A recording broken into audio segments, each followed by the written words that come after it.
hidup dan unsur yang tidak hidup. Jadi di sekolah itu kita ada yang namanya faktor-faktor biotik dan juga faktor abiotik. Yang termasuk dalam faktor biotik itu adalah murid, kepala sekolah, guru, dan lain sebagainya. Jadi kita ini manusianya gitu ya. Selanjutnya faktor biotiknya itu adalah keuangan dan lain sebagainya. Yang ya geser banyak. Yang pertama itu adalah pendekatan berbasis kekurangan. Jadi di sini kita itu pandangan kita di sekolah kita, bagaimana kita mengelola sebuah sekolah apabila kita itu selalu saja merasa sekolah ini kurang. Misalnya kita kekurangan air, karena kekurangan air kita itu tidak melakukan tidak melakukan pembiasaan karakter karena kurang air, itu berarti kita melakukan berbasis kekurangan. Jadi yang kita munculkan kekurangan, terus itu adalah pendekatan berbasis kekurangan. Lanjut. Nah, seperti ini.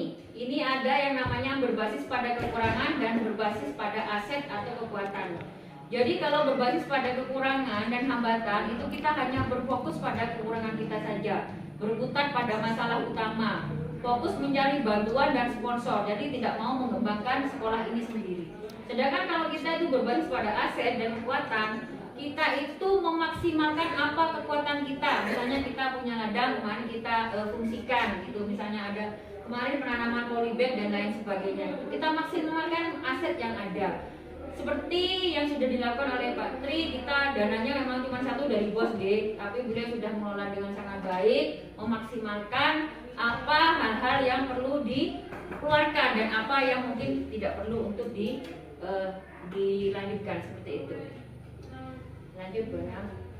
Nah, ini untuk selanjutnya adalah pendekatan ABCD, Asset Based Community Development, atau ke dalam bahasa Indonesia itu adalah pendekatan berbasis aset. Ini juga kepada kemandirian suatu komunitas untuk dapat menyelesaikan tantangan dihadapinya, bermodalkan kekuatan dan potensi diri mereka sendiri. Jadi ini hampir sama yang tadi itu aset itu ya. Jadi kita maksimalkan aset yang kita punya. Misalnya kita kemarin kendalanya kita nggak bisa pembelajaran secara ini ya, secara menggunakan IT, tapi kita itu bisa menggunakan model-model pembelajaran lain. Misalnya ya seperti ini juga sebenarnya ini adalah aset kita yang dari anak-anak yang punya kemampuan dan punya potensi. Kita buat seperti ini, seperti membuat media pembelajaran ini bisa.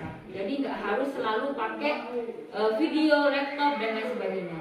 Apa yang kita punya itu yang kita munculkan dan kita maksimalkan. Nah, selanjutnya di sini ini beberapa hal yang menunjukkan bahwa sekolah itu adalah sekolah atau komunitas yang resilient dan sehat. Itu ada beberapa hal, yaitu mempraktikkan dialog. Ini sudah dilakukan oleh Pak Tri sebagai kepala sekolah kita, bahwa kita tadi seperti pengolahan dana seperti itu beliau sudah mengelirkan dengan sangat baik. Jadi dialog itu penting, gitu ya. Dialog komunikasi penting itu sudah terjadi di sekolah kita. Menumbuhkan komitmen. Nah ya, komitmen kita itu apa? Itu harus selalu kita ingat bersama-sama. Membangun koneksi dan kolaborasi. Seperti tadi Pak Tri, rencana kita yang mau melaksanakan, kok semua ya yang diomongkan Pak Tri ini kok konek dengan ini. Tadi kita mau melaksanakan sholat di kelas, kita itu memaksimalkan kolaborasi, tidak hanya wali kelas saja gitu ya. Jadi ada tim pendukung di belakang yang akan mensupport itu. Lanjut gimana?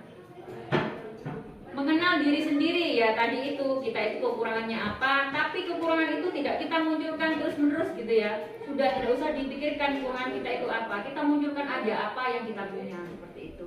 Merangkul perubahan dan tanggung jawab. Nah, jadi kita itu tidak boleh takut akan yang namanya perubahan.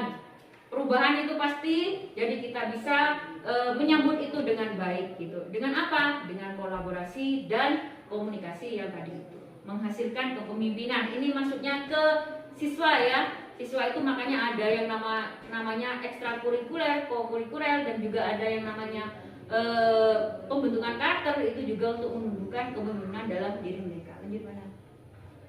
Nah, ini aset-aset dalam sebuah komunitas. Komunitas ini maksudnya sekolah, geng. Ada modal manusia, modal sosial, modal politik. Lanjut mana? Ada modal agama dan kebudayaan. lanjut, modal fisik, modal lingkungan alam, dan modal finansial. Jadi sudah bisa diketahui kalau kita finansial cuma dari bos, tapi kita sudah mengelola dengan baik. Modal lingkungan dan alam, alamnya kita seperti apa? Ya seperti ini, bisa kita maksimalkan dengan hal itu tadi, tanam menanam itu. Pada modal fisik, di sini kelas-kelasnya udah banyak yang bagus. Lagi kita sudah dapat tambahan lagi UKS, itu jadi kita bisa maksimalkan apa yang ada sudah kita punya. Seperti itu.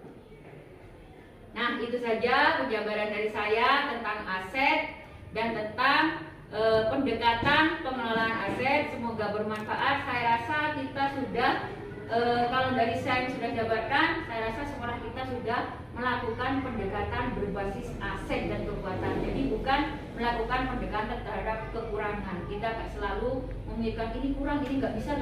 Tetap bisa, kita tetap bisa. Apa itu? Dengan memunculkan aset, memaksimalkan aset, dan yang penting itu komunikasi dan kolaborasi. Sekian dari saya. Terima kasih. Assalamualaikum warahmatullahi wabarakatuh.